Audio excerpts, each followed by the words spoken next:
Hey, everybody, welcome to episode 137 of the Metal Detecting Show podcast. My name is Ciaran, and I have been metal detecting for the last 30 years. This week, we talk about when trash becomes treasure. And we also talk about Hitler's left testicle. So let's get on with the show. Hey, everybody.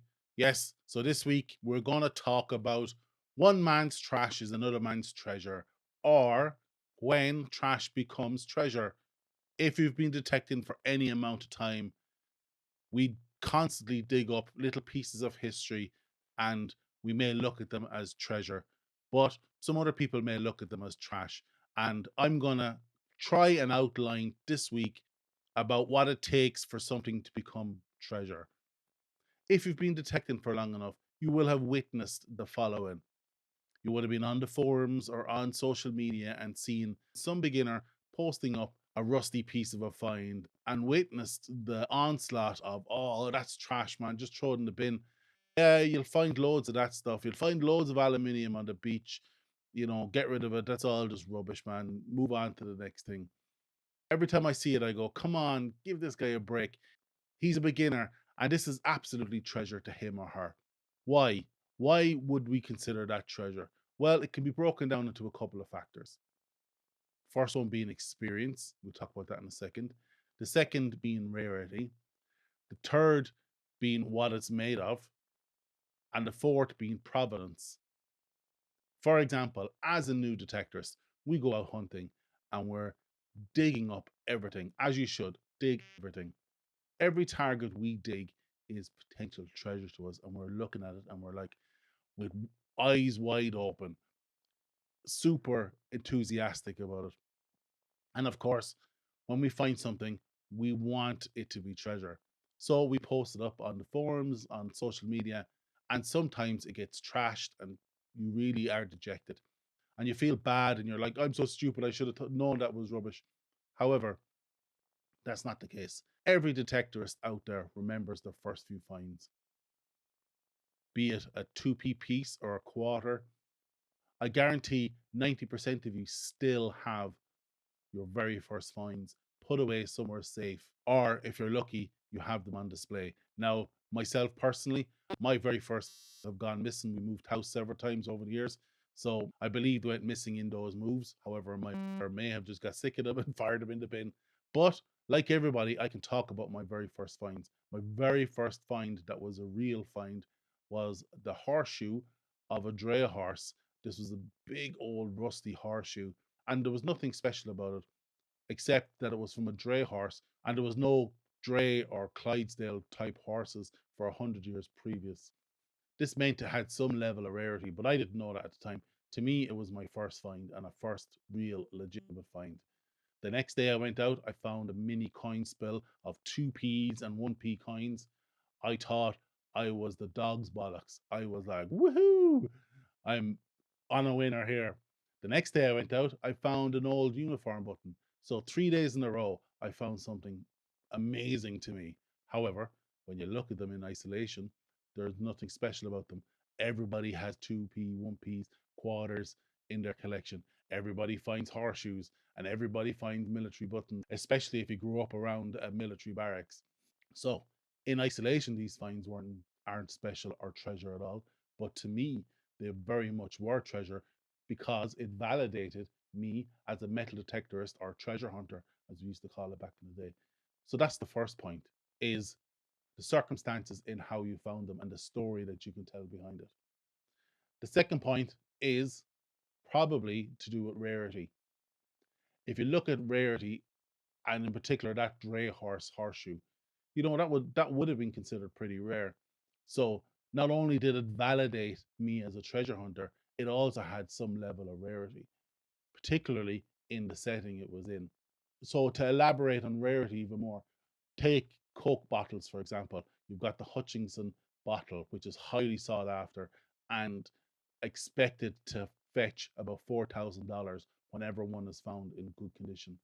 However, the next bottle in the series would be the straight edge contour bottle. And if you were to find one of them, you would believe, oh, yeah, I'm onto a winner here. But these only go for 25. to $100 depending on condition, and that's because of rarity. The Hutchinson bottle is extremely rare, and because of that, you don't have many good examples of it in existence. So to find one in good condition is extremely rare, and that rarity means it's treasure. If I, for example, was to find a silver quarter in Ireland, to me, that would be rare, and I'll get onto that now in a second when I talk about provenance. But to me, that would be extremely rare. But to the listeners who listen in the US, you measure how successful your year is by how many silver coins you find. They're that common. And also, if you think about it, this will be on to the next point about what they're made from. Silver coins that you'd find, like you might find a silver quarter in the States, that may only have $3, $4 of actual silver in it. So to you, it's of value. But for me, if I found that silver quarter in Ireland, that would be huge value because of the provenance. And we'll get onto that again in a second. I know I've said it twice now. So the silver value in a coin is only $3 to $4. And because they're not particularly rare in the US, they may skirt the logic around what is treasure and what is not treasure. They're valuable. They may not be treasure. However, if it was a silver real coin, that's absolutely treasure to you guys in the States. However, in the UK and Europe, silver Roman coins and reals, even though we would consider them treasure, are way more popular in Europe and in the UK than they would be in the US. So it's all about where they're found, how rare they are, and what they're made up of. To elaborate more on what they're made up of, there's a gemstone called fordite, and fordite has formed because in the Detroit car manufacturing plants, where they would spray the cars, you had a layered buildup of paint on the floor, and fordite formed in that layered paint over decades because the paint slowly hardened to form a material that was able to be cut like a gemstone and polished. And fordite right now is highly sought after in the jewelry making industry. However, if you look at it at the sum of its parts, you wouldn't say it's particularly valuable. So it's about assigned value and its rarity. I imagine fordite's fairly rare as well, being that it can only be found in old car manufacturing plants. So we've looked at where it was found, the experience you had in finding it. We've talked about rarity, and we've kind of addressed what it's made up of. But let's talk about provenance. Provenance is the story an object has tying it to the past. So let's go back to that quarter I talked about. So where I live in Ireland, very close to me, there is the site of a US World War One seaplane base. And the footprint of the seaplane base is still there. The pillars to the gates are there. You can actually see the building outlines in the fields around. And my dream is absolutely to find an American coin or an American quarter or a Mercury dime there on that beach behind that spot. It would be very difficult to get to. I'm still trying to figure it out. However, my my top find, my bucket list find would be to find an old American coin from World War One in that area. One, it would be a first for me. Two, it would be rare because of its situation in Ireland. Three, it would be rare enough because it's made of silver, for example. And four would be because of its provenance, tying it to the World War One seaplane base in Cork, Ireland. So to me, that's all four factors. And to me, a coin like that would be absolute treasure on top of my bucket list. So what has this got to do with Hitler's left testicle? Well, so in researching this episode, I knew I was going to have to talk about provenance. And I was racking my brain about what I could use as an example of provenance or difficulty in establishing provenance. And I know there was a story that Hitler had one testicle, and it was supposedly it was on display in the Royal Albert Hall in London. Ricky Gervais even does a joke on it, and I imagine it was there on a velvet, on a pillar, and a glass pillar with a velvet cushion. Hitler's testicle shriveled up like a little prune sitting on the cushion. I actually honestly believed that till yesterday. However, in researching the provenance of that situation, I learned that what's on display in the Royal Albert Hall in the UK is the words to the song Hitler Has One Ball.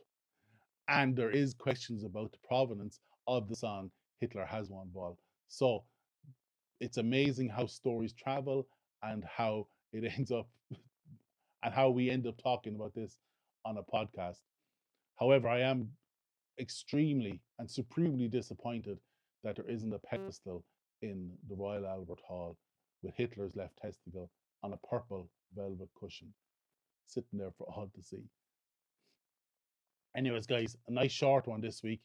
Just for clarity, I've had to record this twice today. Um, so it may come across as a little bit rushed and a little bit short, and I do apologize. However, I'm a little bit under the weather and I've had to record this twice. My audio setup failed halfway through the last time. I didn't realize till I finished. But anyways, enough excuses, guys. I hope you like my shirt. It's my I like to call this my midlife crisis shirt. But listen, guys, that's it. Get out there. Good luck. Happy hunting. And remember, one man's trash is another man's treasure. And it doesn't matter what anybody else thinks of it. As long as you think that it's treasure, then it's treasure. Like and subscribe, guys. Chat to you all again next week. And I hope you have a great weekend.